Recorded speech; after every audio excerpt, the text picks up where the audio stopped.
స్వర్ణగౌరి వ్రతం సందర్భంగా ఈ వ్రతం యొక్క విశిష్టత గురించి తెలుసుకుందాము. ప్రతి సంవత్సరం వినాయక చవితి ఎంతో ఘనంగా చేసుకుంటాము.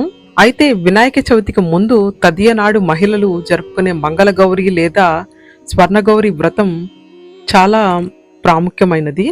మహిళలు వినాయక చవితి కంటే ఎంతో ముఖ్యమైనదిగా భావించే ఈ గౌరీ వ్రతం లేదా గౌరీ నోము చేసుకోవడం వెనుక ఒక కథ ఉంది. పార్వతీదేవినే గౌరీదేవి అంటారు. పరమశివుడు లయకారకుడు, ఎంతటి శక్తివంతమైన వాడో తెలిసిందే. పార్వతీదేవి కూడా మహిళల సౌభాగ్యాన్ని కాపాడే శక్తిగా, వారి జీవితంలో పెళ్లి తర్వాత జీవితాన్ని సంతోషంగా ఉండేలా తన చల్లని చూపులతో ఆశీర్వాదాన్ని ప్రసాదించి మంగళ గౌరీగా పూజింపబడుతుంది. ఈ స్వర్ణగౌరి వ్రతాన్ని సాక్షాత్తు పరమశివుడు పార్వతీదేవికి చెప్పాడని అంటారు.